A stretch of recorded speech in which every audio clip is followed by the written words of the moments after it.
Assalamualaikum warahmatullahi wabarakatuh. Bismillahirrahmanirrahim. Alhamdulillahi rabbil alamin. Wassalatu wassalamu ala ashrafil anbiya'i wal mursalin. Sayyidina Muhammad wa ala alihi wa ashabi ajma'in.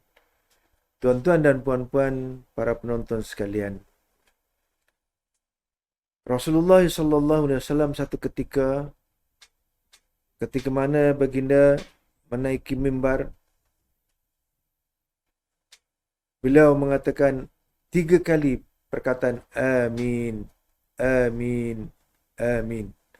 Lantas seorang sahabat bertanya, "Ya Rasulullah, apakah gerangannya yang Rasulullah menyatakan 3 kali amin?"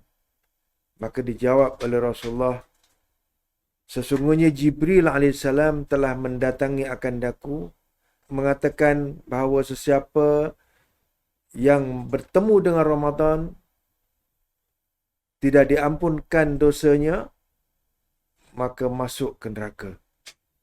Maka semoga Allah menjauhkan hamba ataupun umatmu daripada perbuatan sedemikian. Katakanlah amin." Maka Rasulullah pun berkata amin. Yang kedua, barang siapa bertemu dengan kedua ibu bapanya ataupun salah seorang daripada keduanya, tetapi tidak membuat sebarang kebajikan terhadap keduanya sehingga mati, maka dimasukkan ia ke dalam neraka. Maka semoga Allah menjauhkannya daripada perbuatan tersebut. Katakanlah amin. Maka aku pun berkata amin. Yang ketiga, barang siapa disebut namamu di sisinya tapi tidak berselawat kepadamu, wahai Muhammad, maka jauhkanlah hamba-Mu daripada perbuatan itu. Katakanlah amin. Maka aku pun berkata amin. Jadi apa yang kita dapat daripada hadis ini, di mana Rasulullah menyatakan 3 kali amin, ialah pertama, seorang yang bertemu Ramadan tetapi tidak diampunkan dosanya. Bagaimana berlaku, tuan-tuan? Karena dalam bulan Ramadan, dia mengaku terus terang, saya tidak berpuasa. Bukan setakat tidak berpuasa, tidak sembahyang dalam bulan Ramadan. Masya Allah. Jadi sudah barang pasti, ia tidak dapat keampunan. Maka amat rugi sekali kehidupannya. Andai kata ada seorang Islam bertemu di bulan Ramadan, tetapi tidak mendapat keampunan Allah. Kerana apa?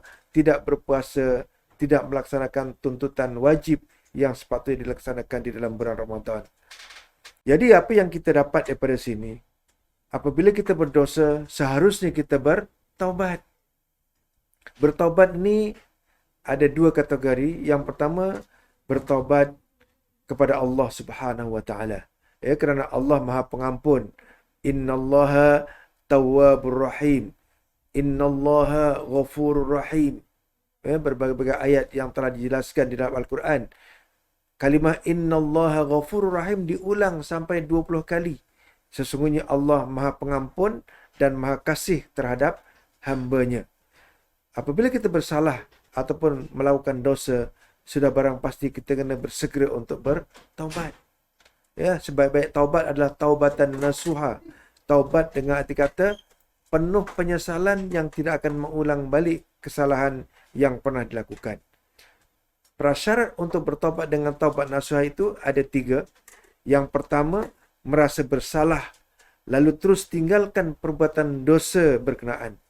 Merasa bersalah tidak sembahyang, merasa bersalah tidak berpuasa, maka lantas dia tinggalkan perbuatan malasnya untuk terus menunaikan ibadah berkenaan.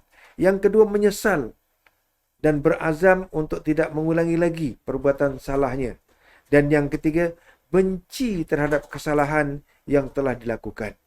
Itu jika kesalahan itu antara dia dengan Allah Subhanahu wa taala. Tetapi kalau sekiranya kesalahan itu di antara seseorang dengan sesama manusia, ditambah satu lagi, iaitu kena mohon maaf.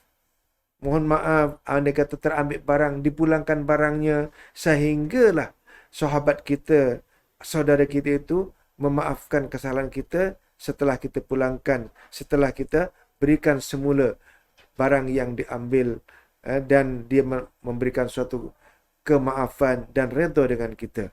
Jadi tuan-tuan dan puan-puan sedang hadirin sekalian, maka kita berusahalah jangan sampai hidup di dunia kita bergelumang dengan dosa yang tidak diampunkan. Mohonlah kepada Allah, mohonlah kepada Allah SWT agar kita meninggalkan dunia ini dalam keadaan bersih daripada serang dosa dan kita sejahtera hidup di dunia dan lebih-lebih lagi untuk kesejahteraan hidup di akhirat nanti. Sekian, wassalamualaikum warahmatullahi wabarakatuh.